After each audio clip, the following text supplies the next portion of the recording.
নমস্কার, শুভ সন্ধ্যা। আমি মীনাক্ষী, চোখ রাখছি এই মুহূর্তের খবরে। পাকিস্তান আবার ধ্বংসপ্রাপ্ত সন্ত্রাসবাদী পরিকাঠামো পুনর্নির্মাণের চেষ্টা শুরু করেছে। অপারেশন সিঁদুর শেষ হয়নি। এখনো শুক্রবার ভোজ এয়ার ফোর্স স্টেশন পরিদর্শন করে এই কথাই উল্লেখ করেন দেশের প্রতিরক্ষা মন্ত্রী রাজনাথ সিং। শুক্রবার ভুজ এয়ার ফোর্স স্টেশন পরিদর্শন করেছেন ভারতের প্রতিরক্ষা মন্ত্রী রাজনাথ সিং। অপারেশন সিঁদুরের সাফল্যের জন্য জওয়ানদের অভিনন্দন জ্ঞাপন করেন প্রতিরক্ষা মন্ত্রী। মানুষ ব্রেকফাস্ট করতে যত সময় নেয় ততক্ষণে শত্রুদের শেষ করে ফেলেছে ভারতীয় সেনা বলে পাকিস্তানকে কটাক্ষ করে মন্তব্য করেন প্রতিরক্ষা মন্ত্রী। অপারেশন সিঁদুরের সময় যা কিছু করেছে ভারতীয় সেনা তা গর্বিত করেছে সব ভারতীয়দের বলে উল্লেখ করেন তিনি।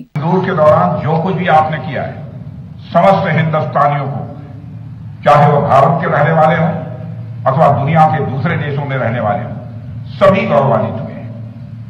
भारतीय वायुसेना के लिए सिर्फ 23 मिनट यह काफी थे पाकिस्तान की सरजमी पर पल रहे आतंक के अजगर को कुचलने के लिए, और वह आपने करके दिखाया है।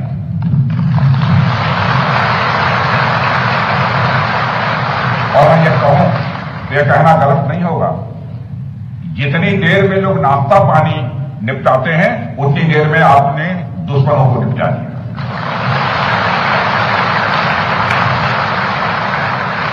आपने दुश्मनों की जमीन पर जाकर आपने मिसाइलें गिराई है।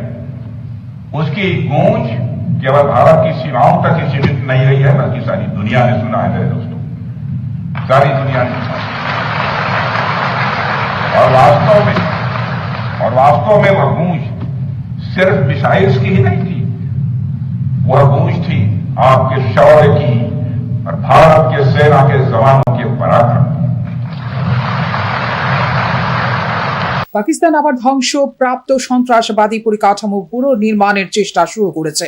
সেখানকার সরকার পাকিস্তানের সাধারণ নাগরিকদের কাছে টাকা দেবে, অথচ সে রাষ্ট্রসংঘে ঘোষিত একজন সন্ত্রাসবাদী। IMF থেকে আসা $1 বিলিয়ন একটি বড় অংশ অবশ্যই এই সন্ত্রাসবাদী তহবিলের জন্য ব্যবহার করা হবে। এটি কি IMF এর পরোক্ষ টেরর ফান্ডিং হিসেবে বিবেচিত হবে না বলে প্রশ্ন তোলেন দেশের প্রতিরক্ষা মন্ত্রী রাজনাথ সিং। অপারেশন সিঁদুর এখনো শেষ হয়নি। যা ঘটেছে তা কেবল একটি ট্রেলার ছিল। সঠিক সময় এলে পুরো ছবি বিশ্বকে দেখাবো আমরা বলে মন্তব্য করেন প্রতিরক্ষা মন্ত্রী রাজনাথ সিং।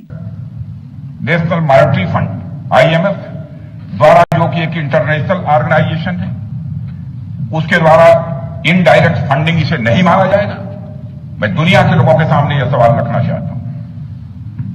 इसलिए मैं मानता हूं कि आज के समय में पाकिस्तान को किसी भी तरह की आर्थिक सहायता टेरर फंडिंग से कम नहीं है।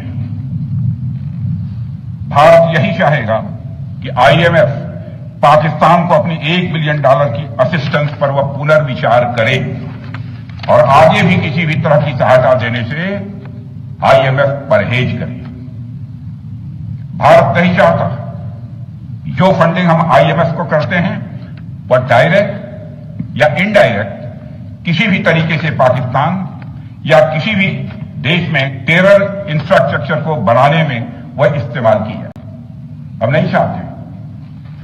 साथियों, अब यह स्पष्ट हो गया है कि पाकिस्तान में आतंकवाद और वहां की सरकार का चोली दामन का तम। এই অভিযানে কেবল শত্রুর উপর আধিপত্য বিস্তারই নয়, বরং তাদের ধ্বংস করতেও সফল হয়েছে ভারতীয় সেনা। সন্ত্রাসবাদের বিরুদ্ধে এই অভিযানের নেতৃত্ব দিয়েছে আমাদের বিমান বাহিনী। আমাদের বিমান বাহিনী এমন একটি আকাশ বাহিনী যা তার বীরত্ব এবং গৌরব দিয়ে আকাশের নতুন উচ্চতা স্পর্শ করেছে।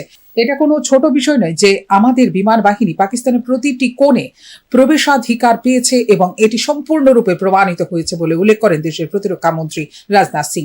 আজ পরিস্থিতি এমন যে ভারতের যুদ্ধ বিমান সীমান্ত অতিক্রম না করেই এখান থেকে পাকিস্তানের প্রতিটি কোণে আঘাত হানতে সক্ষম। পুরো বিশ্ব দেখছে কিভাবে পাকিস্তানের মাটিতে 9টি জঙ্গি ঘাঁটি ধ্বংস করা হয়েছে। পরে অনেক বিমান ঘাঁটি ধ্বংস হয়ে গিয়েছে বায়ুসেনার অভিযানে। ব্রহ্মস্ত্র মিসাইলের শক্তি মেনে নিয়েছে পাকিস্তান নিজেই। ভারতের তৈরি ব্রহ্মস্ত্র মিসাইল রাতের অন্ধকারে শত্রুকে দিনের আলো দেখিয়েছে। DRDOর তৈরি আকাশ এবং অন্যান্য রাডার সিস্টেম ভারতের বিমান প্রতিরক্ষা ব্যবস্থায় অসাধারণ ভূমিকা পালন করেছে, যা সর্বত্র প্রশংসিত হচ্ছে বলে এদিন উল্লেখ করেন দেশের প্রতিরক্ষা মন্ত্রী। Bureau report, news now. Tripura Bangladesh আন্তর্জাতিক সীমান্ত বরাবর বাংকার তৈরি করছে বাংলাদেশ। এক্ষেত্রে সাবরুম সীমান্তে নির্মাণ করা হয়েছে প্রচুর বাংকার। সীমান্ত এলাকায় বর্ডার গার্ড বাংলাদেশের অতি সক্রিয়তা চাঞ্চল্য সৃষ্টি হয়েছে ত্রিপুরা সংলগ্ন সীমান্ত এলাকায়। বর্তমান ভারত পাকিস্তান সংঘর্ষের আবহে বাংলাদেশের এই তৎপরতা যথেষ্ট ইঙ্গিতপূর্ণ বলেই অভিমত সংশ্লিষ্ট মহলের। ভারত বাংলা আন্তর্জাতিক সীমান্ত জুড়ে বাংকার তৈরির কাজ করছে বাংলাদেশ। ভারত বাংলা আন্তর্জাতিক সীমান্ত জুড়ে এই তৎপরতা চালাচ্ছে বর্ডার গার্ড বাংলাদেশ। ঠিক কী কারণে সীমান্ত এলাকা জুড়ে বাংকার তৈরির কাজ শুরু করেছে বাংলাদেশের অন্তর্বর্তীকালীন মোহাম্মদ ইউনূস সরকার তা বোধগম্য হচ্ছে না কারোরই। এদিকে সাবরুম সীমান্তের ওপারে প্রচুর পরিমাণ বাংকার তৈরি করেছে বর্ডার গার্ড বাংলাদেশ বা বিজিবি। কাঁঠালছড়ি সীমান্ত থেকে স্পষ্ট দেখা যাচ্ছে কোথায় তৈরি করা হচ্ছে বাংকার, কোথাও কোথাও আবার বড় বড় বালুর স্তূপ জড়ো করা হচ্ছে। বিষয়টি নজরে এসেছে বিএসএফ এর। পাক ভারত সংঘর্ষ নিয়ে ভারতের সঙ্গে বাংলাদেশের কোনো টানাপোড়েন নেই, কিন্তু তা সত্ত্বেও কি কারণে ভারত বাংলা আন্তর্জাতিক সীমান্তে অতি তৎপরতা শুরু করেছে বিজিবি তা স্পষ্ট নয় এখনো। তাৎপর্যপূর্ণ বিষয় হচ্ছে খুব গোপনে বাংকার তৈরি করছে বাংলাদেশ সীমান্তরক্ষী বাহিনী। এক্ষেত্রে বেশি রাত সীমান্ত এলাকায় বাংকার তৈরির কাজে হাত দিচ্ছে বিজিবি। বর্তমান অস্থির প্রেক্ষাপটে স্বরাষ্ট্র দপ্তরের নির্দেশ পেয়ে বহুমাত্রিক ব্যবস্থা নিতে শুরু করেছে রাজ্য প্রশাসন। বিশেষ করে রাজ্যের সীমান্তবর্তী এলাকাগুলো সম্পর্কে অতিমাত্রায় সংবেদনশীল ভারত। রাজ্যের দক্ষিণ জেলার সীমান্তবর্তী এলাকাগুলোতে সীমান্ত নিরাপত্তা ব্যবস্থা জোরদার করেছে বিএসএফ। সাবরুমে বৈষ্ণবপুর থেকে আমলিঘাট পর্যন্ত বিস্তীর্ণ ভারত বাংলাদেশ সীমান্তবর্তী এলাকাগুলোতে 24 ঘন্টা বিশেষ নজরদারি ব্যবস্থা জারি রেখেছে বিএসএফ। সার্বিক পরিস্থিতিতে সাবরুম সীমান্তে বিজিবির বাংকার নির্মাণের বিষয়টি নিয়ে সতর্ক নজর রাখছে BSF. Bureau report, news now. Swadesh Darshan 2.0 প্রকল্পে জিরানিয়ায় অত্যাধুনিক মানের ইকো পার্ক নির্মাণের জন্য অনুমোদন দিয়েছে কেন্দ্রীয় সরকার। খুব শীঘ্রই পর্যটন দপ্তরের উদ্যোগে এই পার্কের নির্মাণের কাজ শুরু করা হবে। শুক্রবার এমনটাই জানিয়েছেন পর্যটন মন্ত্রী সুশান্ত চৌধুরী।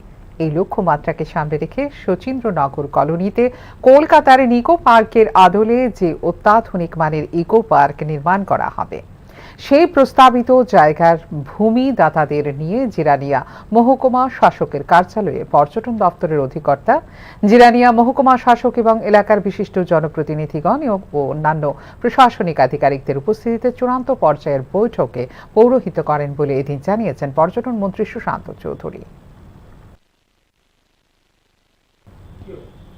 স্বামীর ডেথ সার্টিফিকেট ও প্রয়োজনীয় কাগজপত্র ব্যাংকে জমা দিয়ে পারিবারিক পেনশন প্রদানের দাবি করলে অনেক টালবাহানা করার পর পেনশন বুক এবং ডেথ সার্টিফিকেটের নামের সাথে গরমিল হওয়ায় ব্যাংক কর্তৃপক্ষ তার নামে পারিবারিক পেনশন দিতে অক্ষম বলে উদয়পুরের পিএনবি শাখা অফিসে জানিয়ে দেয় মৃত ললিত গোস্বামীর স্ত্রী গীতা গোস্বামীকে।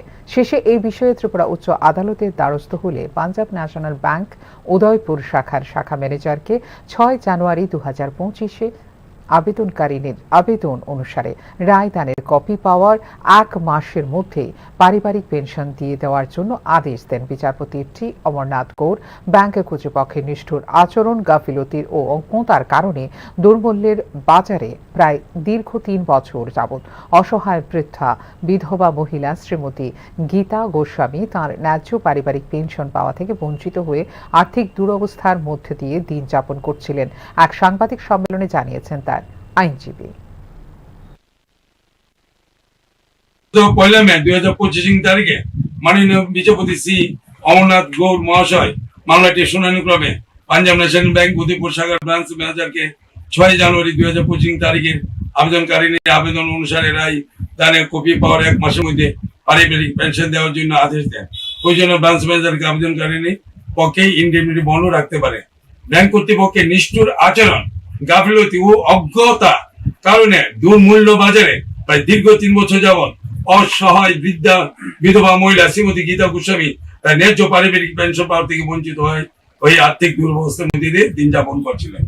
এই একটা মামলাতে রীতিমতো সাংঘাতিক ব্যাপার হয়েছে। 3 বছরে এই মহিলা ঘরে ঘরে গেছেন, অনেকের কাছে গেছেন বুদ্ধির জন্য, কেউ ওনাকে সব উত্তর দেয়নি। শুধু ব্যাংকে মিলে 3 বছর যাবৎ যাচ্ছেন আসছেন যাচ্ছে, আর 3 বছর এই মহিলাটা কিভাবে চলছে কারো কোনো এনে মুখে নেই। আর ব্যাংক অফিসাররা গেলে বলে আমরা হেড অফিসে পাঠাইছি। এইভাবে 3 বছর যাবৎ চলছে। তারপরে আমরা বাধ্য হয়ে হাইকোর্টে গেলাম। হাইকোর্টে প্রথম দিনে ফুল হিয়ারিং এ সেই ব্যাপারে গ্রান্ট করে দিয়েছে। এখনকার মতো এই মুহূর্তে সংবাদ এই পর্যন্ত। অন্যান্য আপডেটস দেখার জন্য অবশ্যই নজর রাখতে হবে নিউজ তার পর্দায়। নমস্কার।